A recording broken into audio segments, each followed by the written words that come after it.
Let's start with the role you play and a little bit about this gentleman. So I play Jake Lawson, who's a scientist. He's probably the main person responsible for the design of this technology. So he's become quite a celebrity around the planet. For a lot of people, say he's the person that they identify with having saved the world. However, he can be a bit of a maniac. He's a bit of a renegade. He hates bureaucracy. You know, he doesn't always work well with other people. He finds most other scientists idiots. He's loyal to a fault. When he sees the team that he believes in, then he'll die for them. But mostly he feels he's surrounded by fools, and so he has this.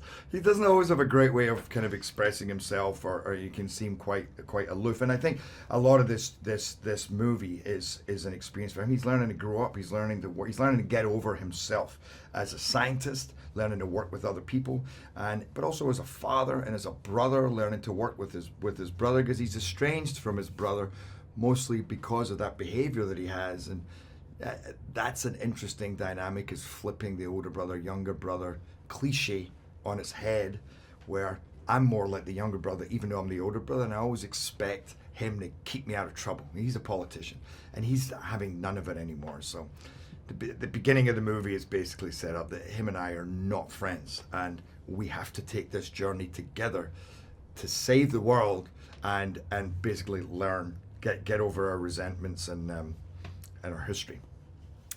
So how would you describe the story, and what is a geostorm? Basically, a geostorm is when various storms around the planet combine to become one planetary storm. A kind of, what would you say, a catastrophic storm that can envelop the whole planet. And I think that's the end game in our movie. We are trying to avoid not necessarily a geostorm at the beginning, but the worsening effects of global warming. And all the governments of the planet have had to come together to basically conquer the weather, which is destroying us at a very rapid scale. But what we realize is, as this sits over us and we feel protected, suddenly one of the satellites malfunctions, and we find this village in Afghanistan frozen in time. And it's that realization of, wait a minute, if that happened, what if that happened again? And then what if it happened again? And what if it wasn't just a malfunction? What if it was deliberate? This thing could actually be a weapon. And then it becomes this race against time, and this whodunit to find out what the hell is going on up there. And I have to go back up. Not very happy about it, because my brother's in charge of me now and he's my boss. Have to go back up to fix this thing, which I also don't believe is really broken. I'm like, wait a minute, I built this. Why don't tell me there's an issue with this? So there's a whole bunch of fun and interesting dynamics the whole way through the movie, on a personal level between families, and then on a bigger and more kind of epic scale. So it's not, I mean, how would you describe the film? It's not really about a natural disaster. It's much more about, and it's a political thriller too at the same time. This movie is, it is a man-made disaster movie. It is a conspiracy theory movie. It is an action movie. It's a sci-fi movie. And at the end of the day, it's a family movie. It's about a father learning really to be a father to his daughter, and learning to be a brother to his brother.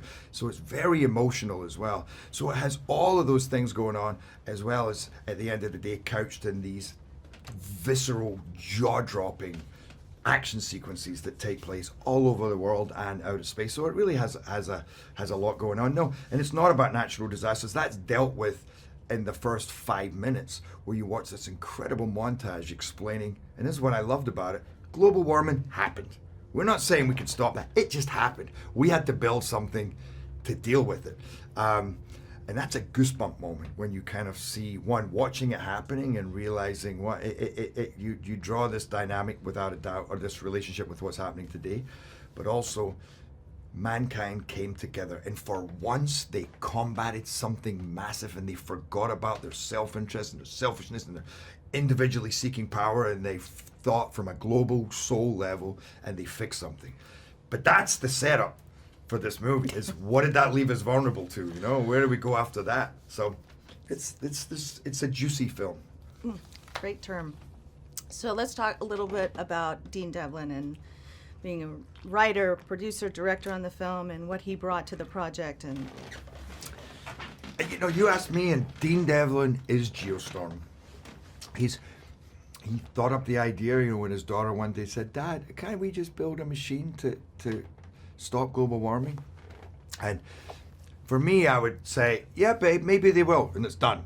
Dean Devlin goes, wait, that could go here, that could go there, and then we could do this, and we could do this, and we could build this, and blah, blah, blah. And that's how his mind works. And he thought up this incredible story, and he brought me in, and he really believed in me a lot. I've become very close with Dean. I loved the relationship working with him, because one, he's a genius, and he's so creative, but he's also like a big kid, and he's so silly, and I'm so silly. So we had a lot of fun is dealing with this, in some ways, very serious subject matter. You know, you're saving the planet, you're saving billions of people, but always knowing there's got to be tongue-in-cheek moments, you know, and we got to have a laugh where we can, which we did, you know. So there's a lot of humor in this movie too, and he was the grand master, you know.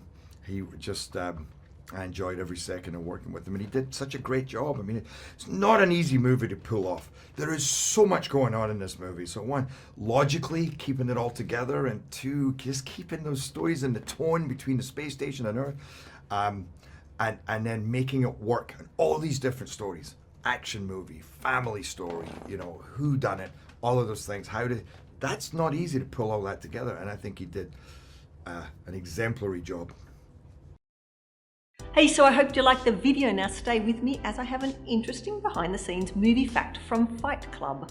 The movie was filmed in chronological order, and throughout the filming, Edward Norton put himself on a near starvation diet and avoided the sun, while Brad Pitt spent a lot of time at the gym and in tanning salons. The end result is that we see Tyler Durden getting stronger and healthier while the narrator withers away. Now, if you haven't already done it, subscribe and click the notification bell to receive the latest trailers and other cool videos the moment they are online. See you next time. Bye.